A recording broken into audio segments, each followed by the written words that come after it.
This is my family, and I will not let you take me away from them.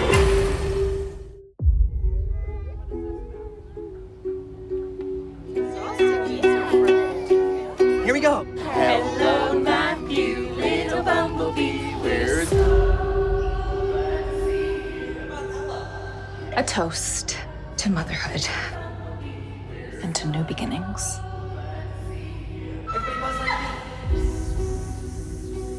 Can I tell you something, silly?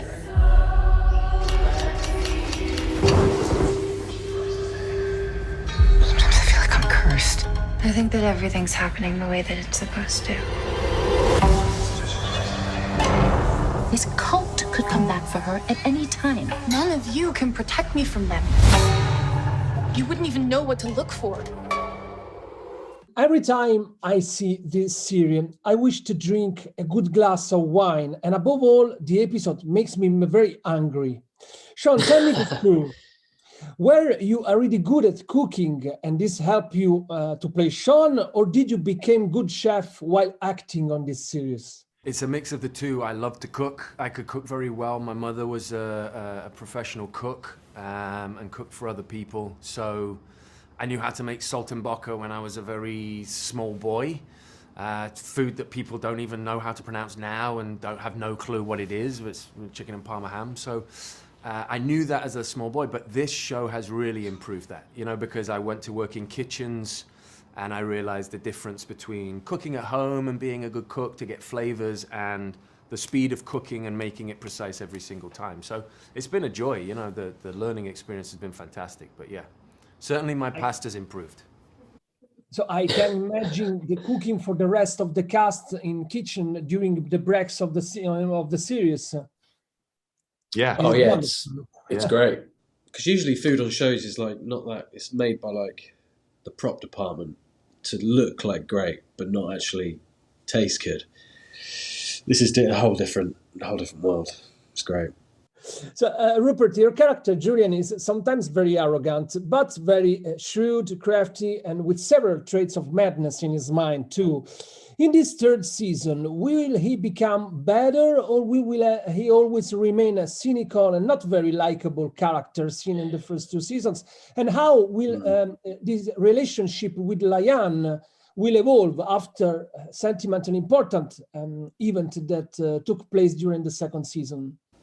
Yeah, no, I think a lot of those traits are still there with Julian. I think fundamentally he's quite a cynical, kind of bullish character. But I think we see a very kind of different side to him. Now he's sober. He's much more kind of clear-headed, and he is able to kind of confront a lot of that guilt that he's held for much of this show. So far, so we see kind of a very different side to him, a much more kind of vulnerable side to him. I think he puts up he has done this kind of wine facade, which is now kind of not there anymore. So it's a much more kind of raw guy. So it's been very interesting, and of course that kind of opens up his relationship with Lyanne is very kind of strange and has this kind of weird power play with her, and it's something that kind of gets weird. So it's so it's a lot of fun as always.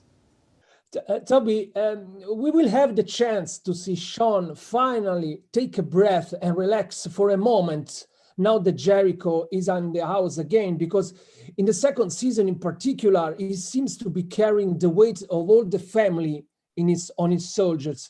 So what do we have to expect from your character now? Because I saw at the beginning of the third season, he put a great smile on his face at the beginning of the first episode. Yeah, absolutely. It's it's quite a predicament. You know, he's faced with a wife who has a baby and seems very high-strung, and this is a bit intense and a bit much, and he's trying to get away.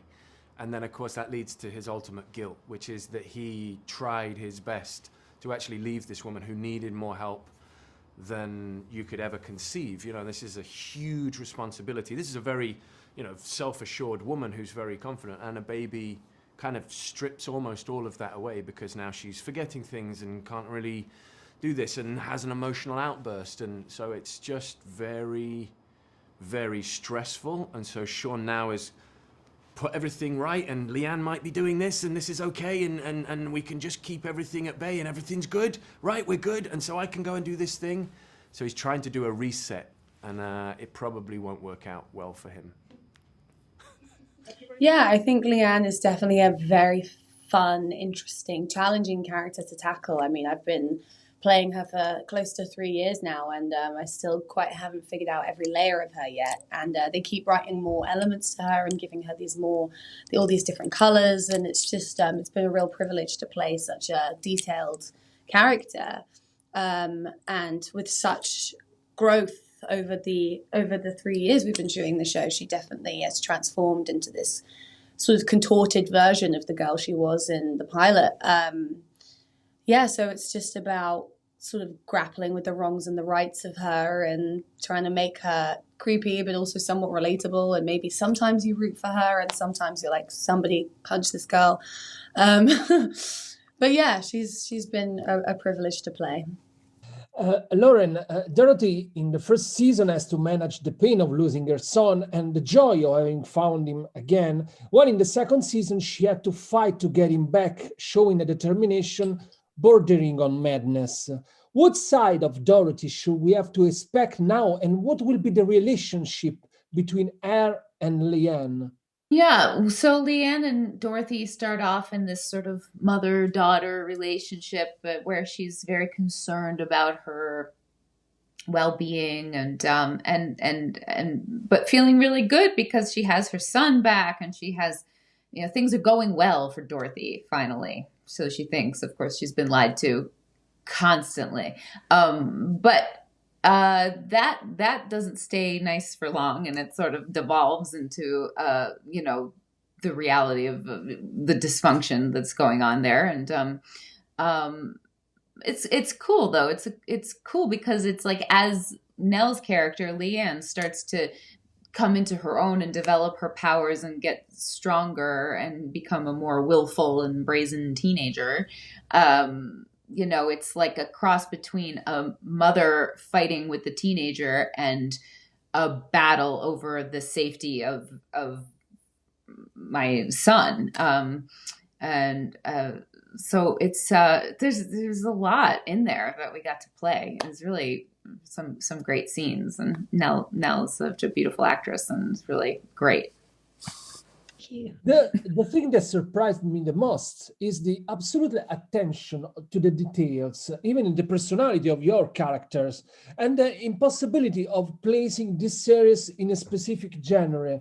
It's a thriller, but it also has a moment of suspense, supernatural, and horror too, and is also a black humor. So is this lack of positioning in a predetermined genre the secret of Shyamalan's style success?